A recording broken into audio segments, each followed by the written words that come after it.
One sociology classes में आप सबका स्वागत है। आज इस लेक्चर में हम जानेंगे फीमेल पोस्टिसाइड के बारे में। कन्या भ्रूण हत्या क्या है?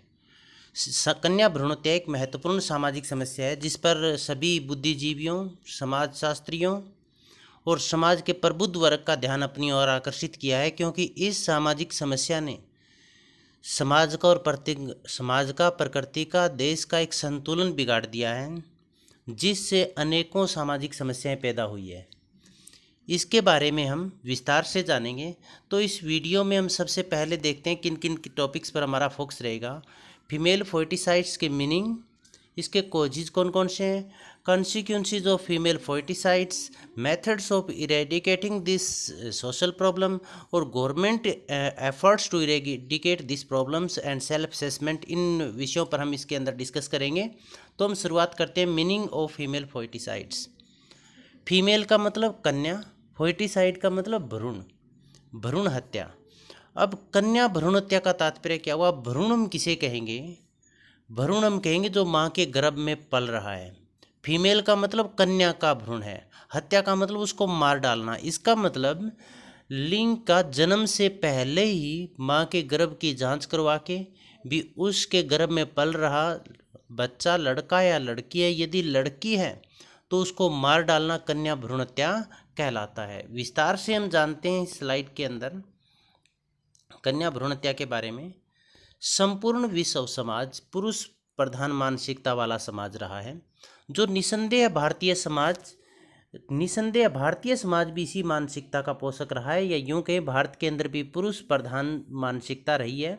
यही कारण है कि भारत में आर्थिक, वैज्ञानिक, तकनीकी आदि क्षेत्रों में अत्यधिक उन्नति करने पर भी के पश्चात भी आज भी भारत में लैंगिक असमानता चरम पर है। लैंगिक असमानता का मतलब लिंग के आधार पर भेदभाव किया जाता है। लड़के को अधिक महत्व दिया जाता है और लड़की को कमतर आंका जाता है, कम महत्व दिया जाता है। महिलाओं को पुरुषों से कमतर आंक कर या मानकर उन्हें अयोग्य और भविष्य का बोझ माना जाता है। भविष्य का बोझ कैसे भी? जैसे बच्ची है, उसकी बड़ी होगी तो वो शादी करेंगे तो शादी पर दहेज भी देना पड़ेगा, खर्चा भी बहुत ज़्यादा आएगा और ये काम भी किसी दूसरे के घर में जाकर करेगी। तो ऐसी मानसिकता के कारण इन्हें अयोग्य और बोझ माना जाने लगा।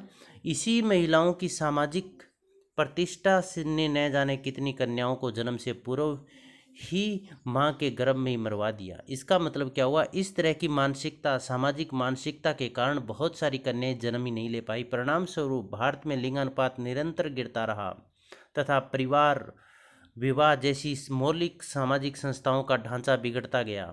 परिवार विखंडित हुए क्योंकि जो शादी के लिए लड़कियां मिल नहीं रही, उचित मैचिंग नहीं हो रही, तो उससे परिवार और विवाह नामक संस्थाएं उन पर प्रतिकूल प्रभाव पड़ा। और यौन अपराध, बलात्कार, यौन उत्पीड़न, अपहरण, बहुओं का खरीदना या लड़कियों को खरीद फरोख्त करके शादियां करना, इस तरह की सामाजिक अपराध या घटनाएं बढ़ती चली गई।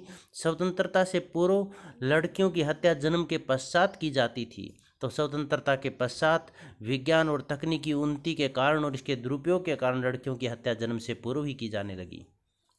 जन्म के पहले, स्वतंत्रता से पहले, जन्म के पश्चात क्यों की जाती थी? क्योंकि उस समय ये सुविधाएं उपलब्ध नहीं थी कि माँ के गर्भ में पल रहे बच्चे का पहले से ही उसका लिंग की जांच की जा सके।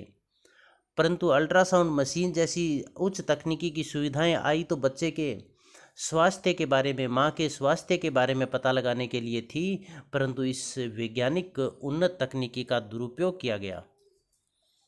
यही कन्या भ्रूण हत्या है, इसे ही कन्या भ्रूण हत्या कहते हैं। और महिलाओं के प्रति सामाजिक असमानता का इससे घिनौना रूप और क्या हो सकता है कि उन्हें नाम भी इसी तरह के दे दिए जाते हैं। जैसे लड़कियों के नाम आपने देखा होगा, अनचाही का मतलब जिसको चाहा ही नहीं, जबरदस्ती वो आई है, तो उनको नाम दिया जाने लगा अनचाही। भतेरी का मतलब बहुत हुई, बहुत ज़्यादा। बादो का मतलब भी और नहीं चाहिए।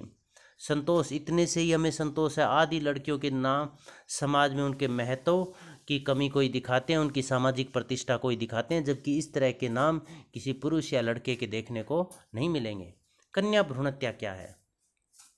कन्या भ्रूण हत्या का अर्थ माँ के गर्भ में पल रहे बच्चे की जांच करवाकर, यदि गर्भ में पल रहा बच्चा लड़की है तो उसे जन्म से पूर्व ही माँ के गर्भ में ही मार डालना कन्या भ्रूण हत्या कहलाता है। अर्थात गर्भाशय में ही कन्या के भ्रूण का समापन करवाना कन्या भ्रूण हत्या कहलाता है। इससे न केवल सामाजिक मूल्यों व नैतिक नियमों का उल्लंघन होता है, बल्कि यह मानवीय मूल्यों अर्थात मानवता पर भी एक काला धब्बा है।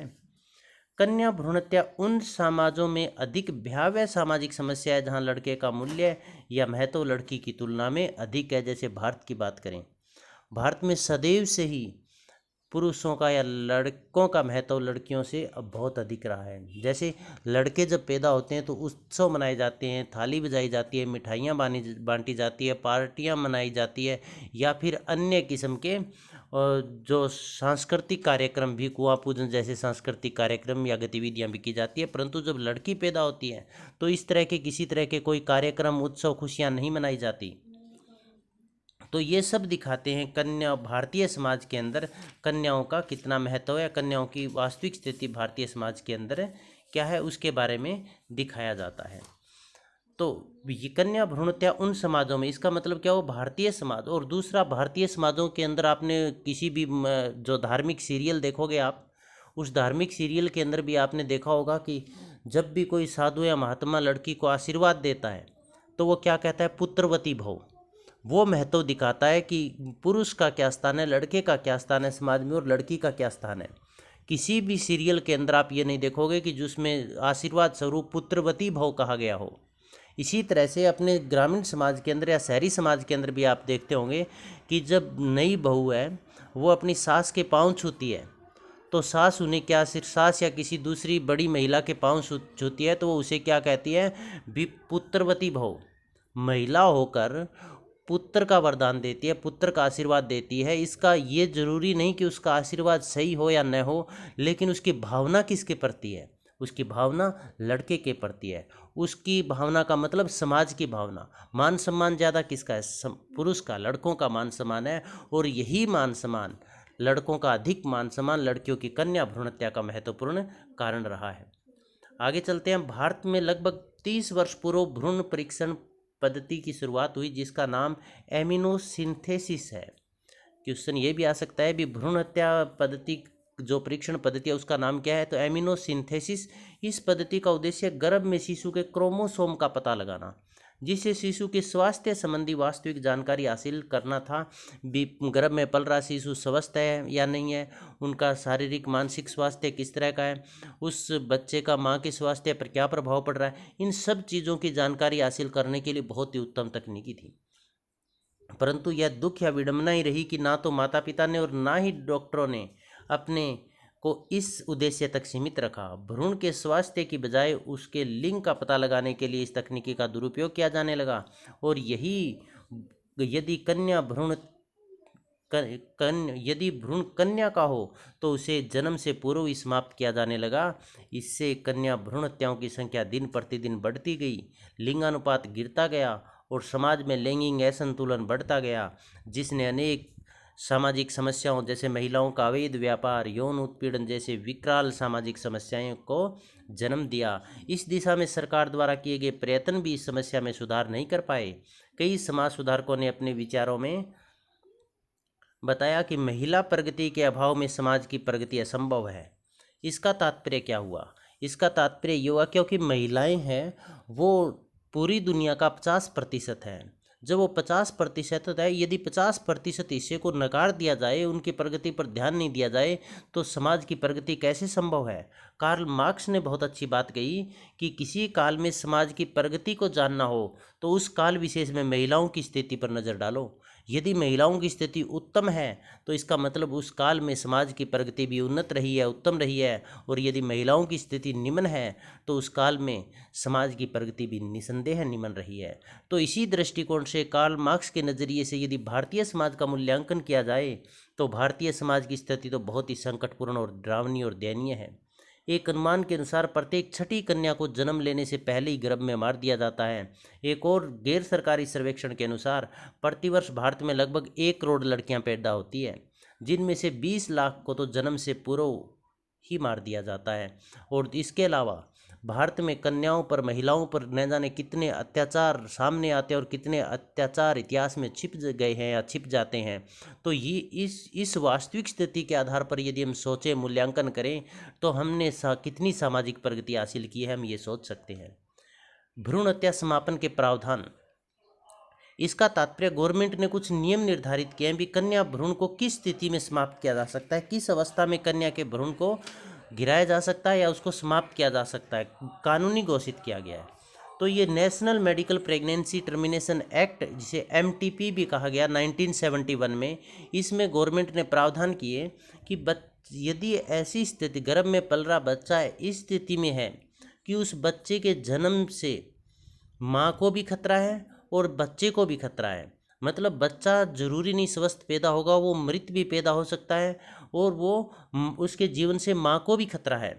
तो इस समय ऐसी अवस्था में जो भ्रूण है उसका समापन करवाया जा सकता है।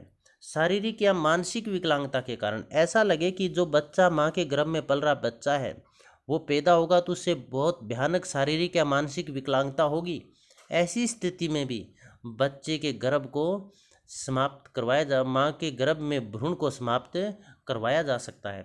बलात्कार के कारण, जबरदस्ती किसी के साथ सेक्स किया, यौन शोषण किया, बलात्कार किया, उसके कारण यदि लड़की या महिला के पेट में बच्चा या गर्भ में बच्चा आ जाता है तो उसको भी गिराने की इजाज़त या भ्रूण समापन करने की इजाज़त ये एमटीपी एक्ट 1971 कानूनी रूप से देता है।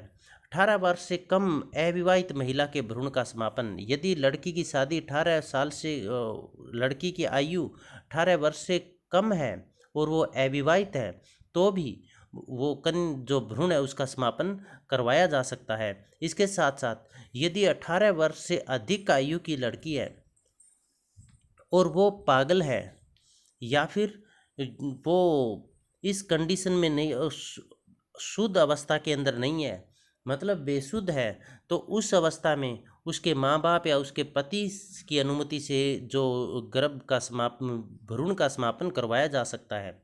अनचाहे गर्भ का तात्पर्य ये है कि बच्चे पैदा, जैसे मान लीजिए किसी के 2 संतान है और उसके पश्चात उन्होंने ऑपरेशन करवाया, नसबंदी करवाई, उसके पश्चात भी गर्भ में बच्चा यदि आ जाता है तो कानूनी रूप से उस गर्भ का समापन भी करवाया, उस भ्रूण का समापन भी करवाया जा सकता है।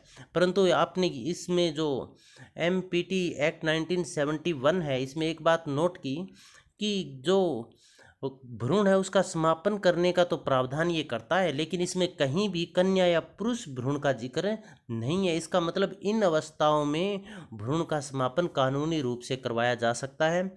और ये कानूनी रूप से शुरुआत कैसे, किसी विशेष डॉक्टर का एक पैनल होगा, वो इसकी अनुमति प्रदान करेगा और एक्सपर्ट डॉक्टर्स के द्वारा भी यह काम करवाया जा सकता है।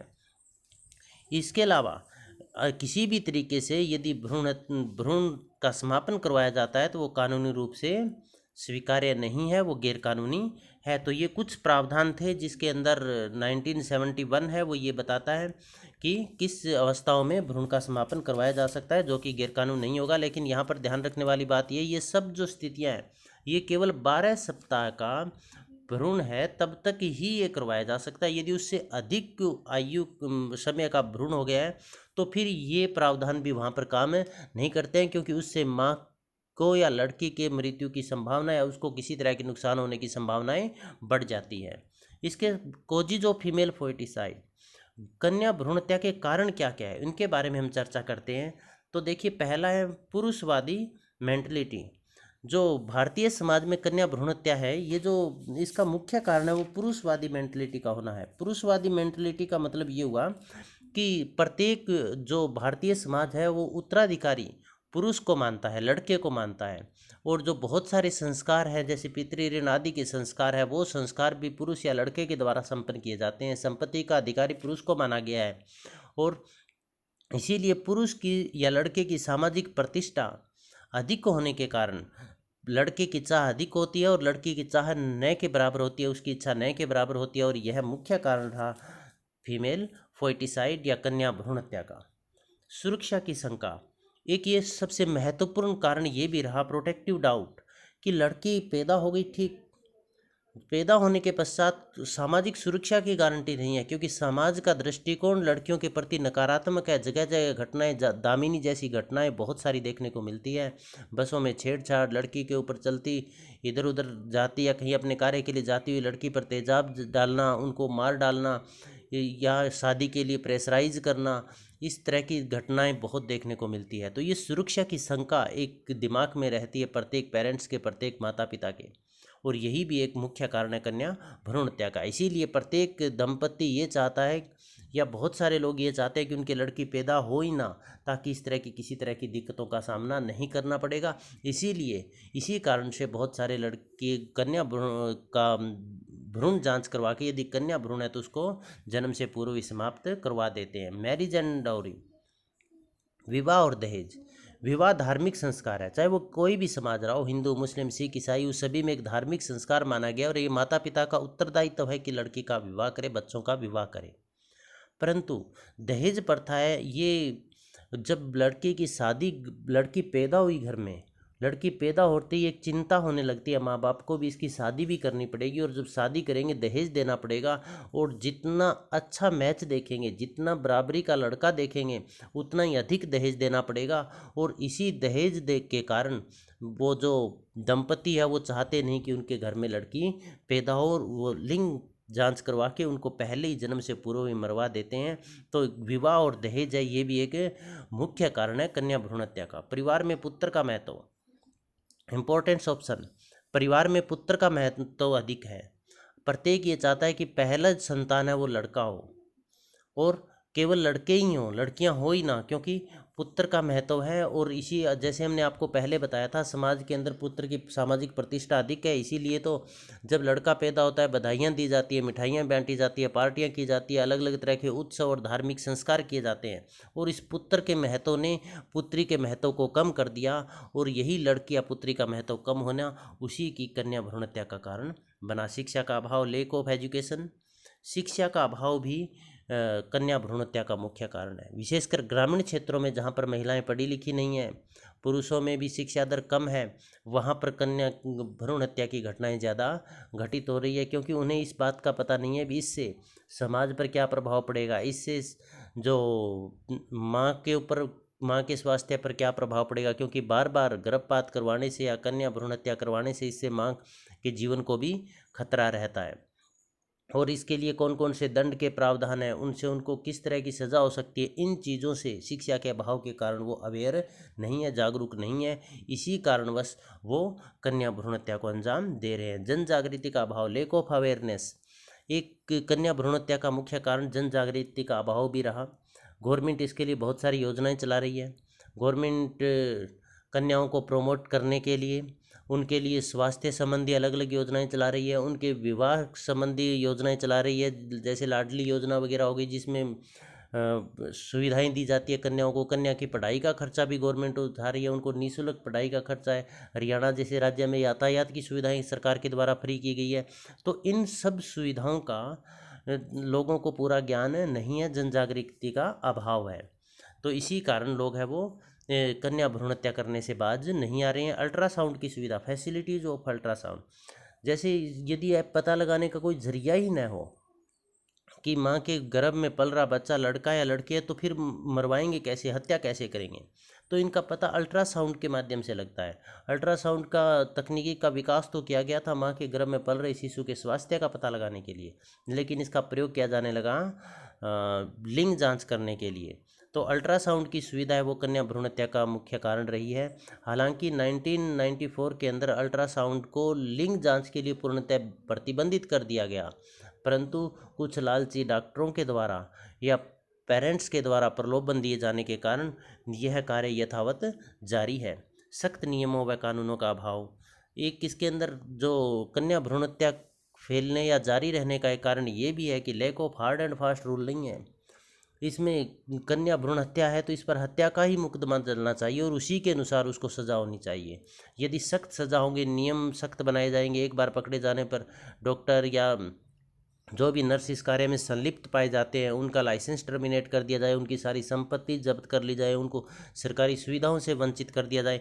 इस तरह के यदि सख्त नियम हो और समाज का भी दृष्टिकोण यदि चेंज हो और समाज द्वारा भी उनका बहिष्कार किया जाए, ऐसे पेरेंट्स दंपत्ति जो कन्या भ्रूण हत्या में संलिप्त होते हैं उनका सामाजिक बहिष्कार भी यदि किया जाए, तो सामाजिक और कानूनी नियम या मूल्य यदि सख्त होंगे तो ही इस नियम को रोका जा सकता है। परंतु विडंबना यह है कि न तो सख्त नियम है, न ही सामाजिक मूल्य इस तरह के हैं। माता पिता या चिकित्सकों का भटकाव, और इसका कारण एक ये रहा कि माता पिता और चिकित्सक दोनों अपने अपने अधिकारों से भटके हैं, कर्तव्यों से भटके हैं।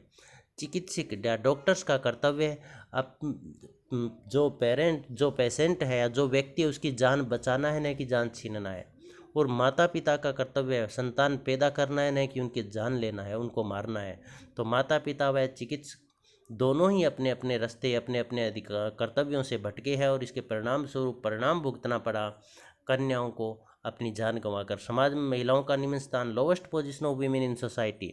लैंगिक असमानता या लिंग के आधार पर सामाजिक सत्रीकरण में महिलाओं का जो स्थान है वो सबसे निम्न है, उसे निम्नतर आंका गया है, उसके कार्य को कोई महत्व दिया गया। जैसे महिला है वो सुबह से लेकर शाम तक बहुत अधिक कार्य करती है, परंतु उसके कार्य की कोई वैल्यू ही नहीं है, उसका कार्य की कोई कीमत ही नहीं आंकी गई, कोई महत्व ही नहीं है। इसी तरह से महिलाएं हैं, समाज के अंदर भी उनको अच्छे नज़रिए से नहीं देखा जाता, उनके प्रति दृष्टिकोण है वो सकारात्मक नहीं है, नकारात्मक है। तो समाज में महिलाओं की जो निम्न स्थिति है वो भी कारण रही कन्या भ्रूण हत्या का। तो ये कुछ एक कारण थे जो कन्या भ्रूण हत्या के कारण रहे भारत के अंदर। कॉन्सिक्वेंसीज ऑफ फीमेल फोइटिसाइड, कन्या भ्रूण हत्या, इसका लंबे समय में क्या परिणाम देखने को मिल सकते हैं, इसके क्या क्या दूरगामी प्रभाव हो सकते हैं। तो पहला इसके अंदर है इनबैलेंस सेक्स रेशो, विषम लिंगानुपात। कन्या भ्रूण हत्या का सबसे बुरा प्रभाव पड़ने वाला है वो लिंगानुपात है, वो गड़बड़ा जाएगा। पुरुषों की संख्या अधिक और स्त्रियों की संख्या कम होने लगी है। इसी के कारण यदि 2011 की जनगणना की बात करें तो 1000 लड़कियों के पीछे 940 लड़कियां हैं। और हरियाणा की बात करें तो यह कंडीशन और भी ख़राब है, क्योंकि हरियाणा में 1000 लड़कों के पीछे 877 लड़कियां हैं। तो कन्या भ्रूण हत्या के कारण जो लिंगानुपात है वो विषम हो रहा है, उसको असंतुलित हो रहा है। दूसरा, महिलाओं का अवैध व्यापार। जो लिंगानुपात है कन्या भ्रूण हत्या है, इससे लिंगानुपात कम हुआ। लिंगानुपात कम होने के कारण जो लड़के हैं वो शादी के लिए उन्हें लड़कियां नहीं मिल रही। अब शादी के लड़कियां नहीं मिल रही तो इससे महिलाओं का अवैध व्यापार शुरू हुआ। लड़कियों को गरीब जो घर है, गरीब माता पिता है, उनसे खरीद कर लाया जाने लगा। जैसे हरियाणा की बात करें तो अन्य राज्यों से, दूर दराज से महिलाओं या लड़कियों को खरीद कर लाया जाता है और उनसे शादी की जाती है।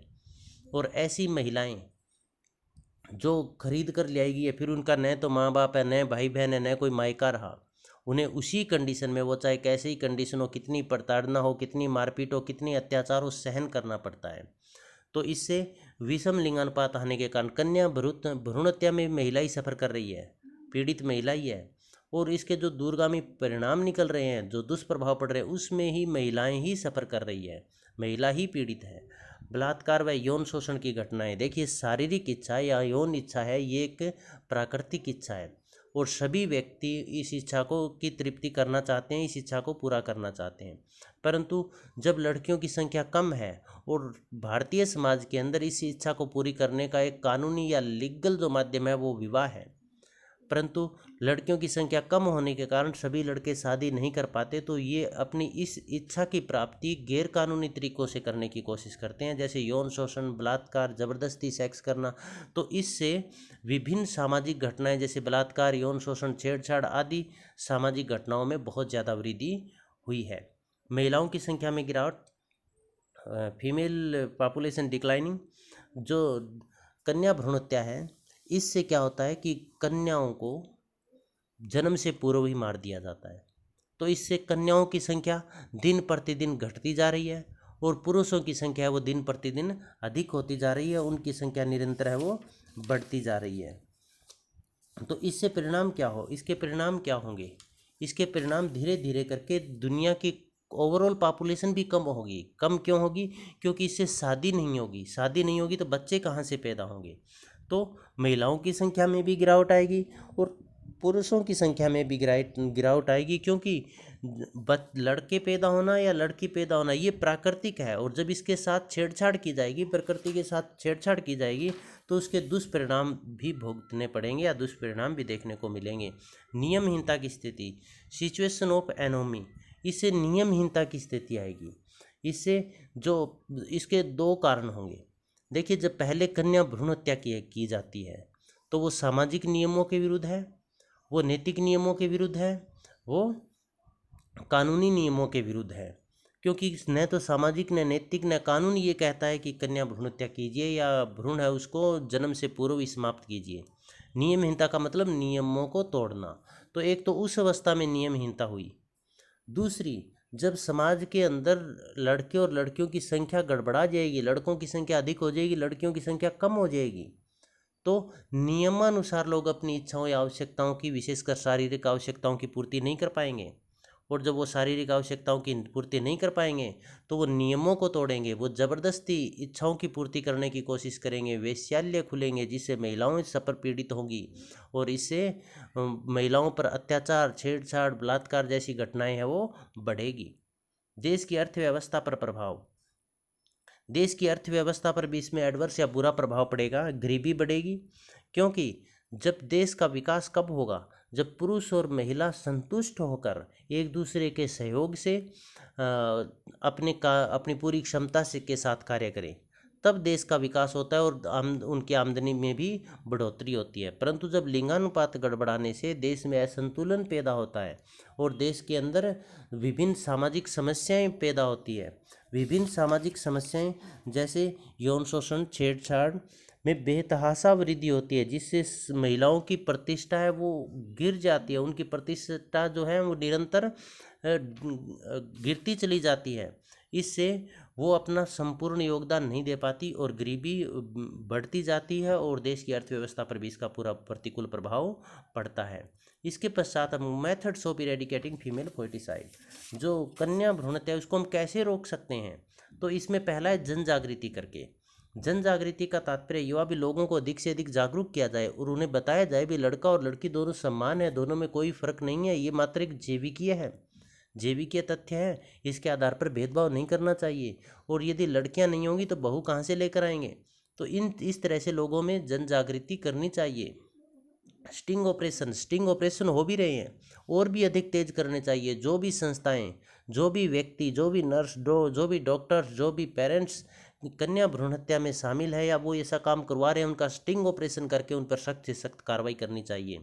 महिलाओं को संपत्ति या उत्तराधिकार के अधिकार, महिलाओं को संपत्ति का अधिकारी बनाया जाना चाहिए और उनको उत्तराधिकारी बनाया जाना चाहिए। जैसे लड़कों की वैल्यू या महत्व किस कारण से, अभी वो अन्य जो व्यक्ति है उसके बाद उसका वंश चलाएगा, उसका उत्तराधिकारी होगा। इसी तरह से समाज के द्वारा और कानून के द्वारा भी, कानून के द्वारा तो अब इसको महत्व दे दिया गया और समाज के द्वारा भी महिला को उत्तराधिकारी के रूप में स्वीकार करना चाहिए। नैतिक शिक्षा, छोटी कक्षाओं से ही नैतिक शिक्षा दी जानी चाहिए। उसमें बच्चों के माइंड में ये बात अच्छी तरह से कहानियों के माध्यम से प्रैक्टिकल बातें बताकर ये फिट कर देनी चाहिए कि महिला और पुरुष दोनों समान है। उसमें पहनावे में, खान पान में, रहन सहन में किसी तरह का कोई भेदभाव नहीं करना चाहिए। महिलाओं की भूमिका, कन्या भ्रूण हत्या में योगदान किसका, महिला का भी योगदान है। जैसे कन्या भ्रूण हत्या, उसमें उस जो महिला जिसके पेट में बच्चा पल रहा है उसकी भी सहमति होती है, और विशेषकर उसकी सास या उसके आस पड़ोस की महिलाएं, उन सब की सहमति होती है। तो महिला ही महिला की दुश्मन हुई। तो इस तरह से जो महिला जिसके पेट में बच्चा पल रहा है उसको भी पूरा विरोध करना चाहिए, उसकी सास को विरोध करना चाहिए, क्योंकि वो खुद महिलाएं हैं। यदि खुद ही अपनी रक्षा नहीं करेंगे तो दूसरा कौन करेगा। मीडिया की सकारात्मक भूमिका, और इसमें मीडिया का भी अहम रोल आता है। मीडिया को सकारात्मक भूमिका निभानी चाहिए।